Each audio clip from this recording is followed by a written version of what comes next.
Hello everyone, so welcome to the part 2 of the Fusion 360 URDF series. In this tutorial, we'll be opening our model in Gazebo and we'll try how to drive it around using keyboard teleoperation. So if we look at our package, we have these files in our myrobot underscore description package, and if we check the launch file, we have a gazebo.launch. So let's try launching that file. So in order to launch it, the command is ROS launch myrobot underscore description and gazebo.launch. Okay, so let's see what's coming up. Let it load. Okay, the Gazebo environment is loaded up. It's an environment with nothing there. So this is our robot model in the Gazebo environment. So to drive it around, we need to assign controllers, or we'll be using Gazebo plugins. So Gazebo plugins act like the motors of the robot and it will drive these wheels around. So in order to do that, what we need to do is we need to first add plugins. So to do that, what we'll do is we'll go on to this website. Just Google Gazebo plugins and you will get this site. Yeah, so this is the website. So, and if you scroll down,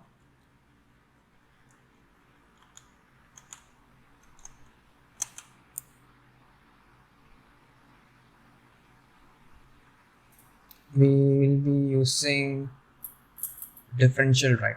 Yeah, so this is the package we are going to use. So differential drive means using two wheels to drive a robot.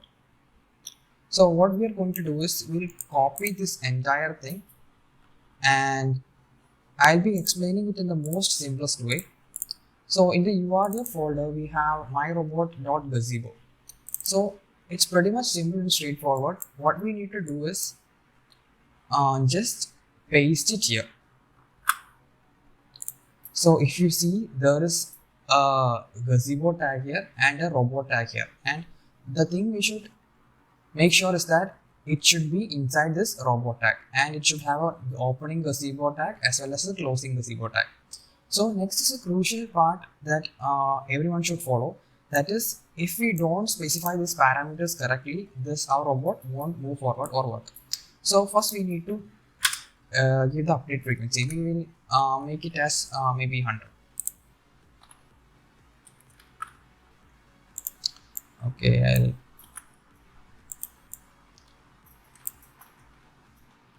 okay, 100. And next we need to specify the joints. There is the left joint and the right joint.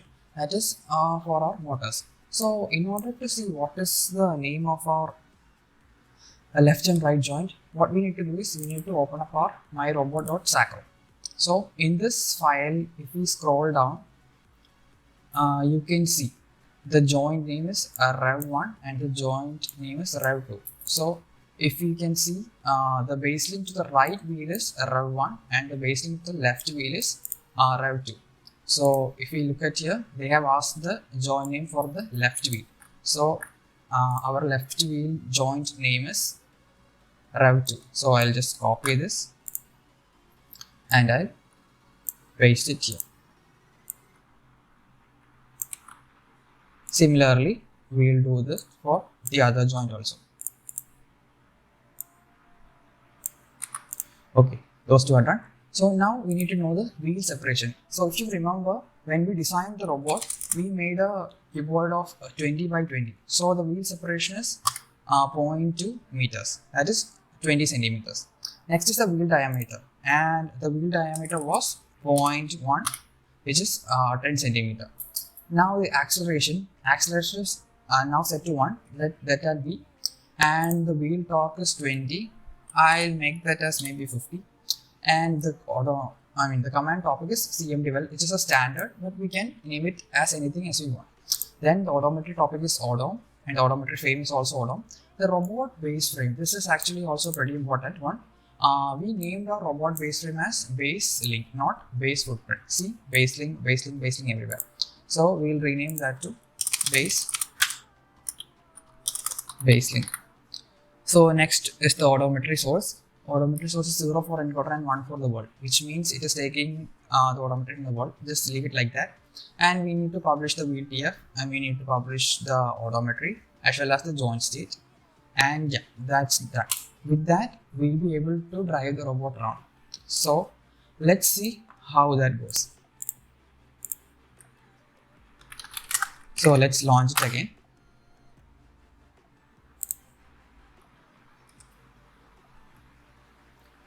Okay, our gazebo environment is getting loading up. Okay, so here you can see the robot model. And if I split the window and do a ROS topic list,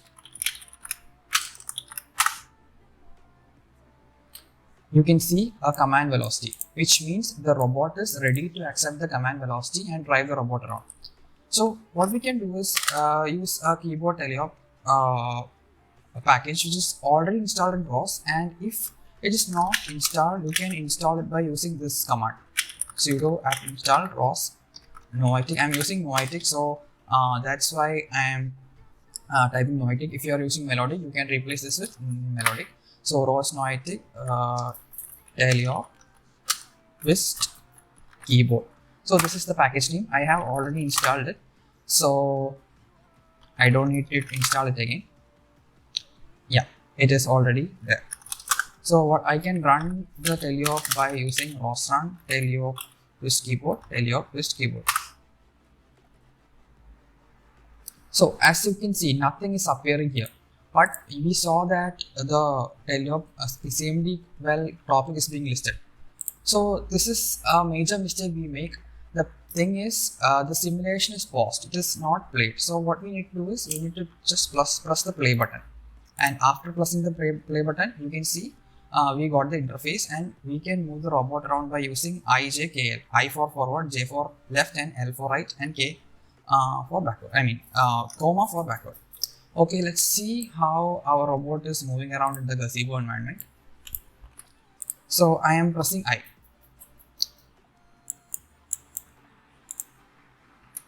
So when I press I, the robot should move forward by 0.5 meter per second. But if you notice, my robot is not moving and it is like drifting. And if you look closely, the wheels are moving, but the robot is not moving. So what can I do to fix this? So to fix this, there are two ways. Actually, this problem occurred because of the way I modeled the robot. The thing is, the casters are attached to the base link as a single piece and not a separate body. So to fix this, what we can do is, I'll stop the simulation and I'll go on to, let this be here. So okay, I'll open myrobot.gazebo. So if you can look here, in this myrobot.gazebo, we have specified the coefficient of frictions, mu m, mu1 and mu2, all of it here. And for the base link, it is 0.2. Base link is a part where we have attached our casters to. So I'll make it maybe 0.1. Okay, and this is also 0.1. And for the left wheel and right wheel, we need maximum friction. So I'll make it like maybe 1500. And the LiDAR, let it remain. Also the right wheel also 1500.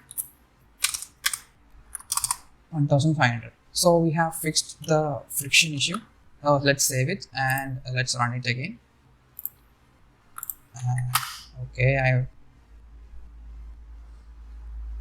run the command. The gazebo environment is loading up. Okay, so here is our robot once again.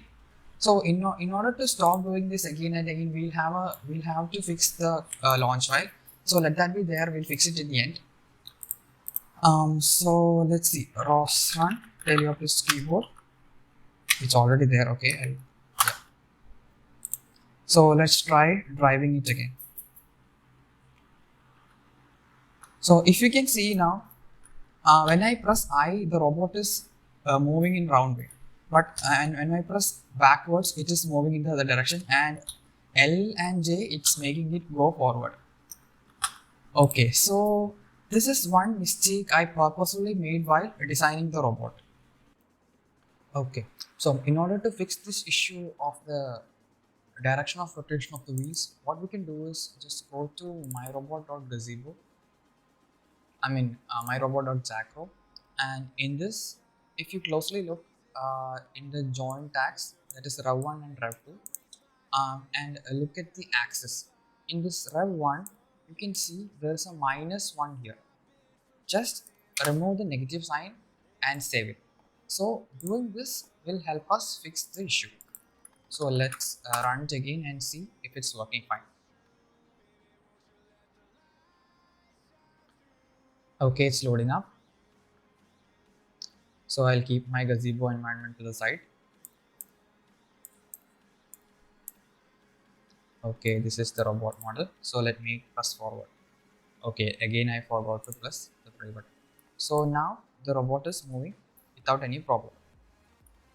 As you can see, forward, I am pressing comma, it is going backward, and I press stop, left and right. Forward, backward, left and right. So this is working perfectly fine. Okay, so the next thing we need to do is we need to add the laser, that is add the LiDAR plugin to our robot. So in the same website you can see the GPU laser. We will not be using the GPU version of the laser, but we'll be using CPU laser. So what we need to do is we'll copy the entire thing and take our myrobot.gazebo file, and exactly below the gazebo closing tag we'll paste it. And we should make sure that the plugin, the gazebo plugin is in gazebo in between the opening and closing tab of gazebo.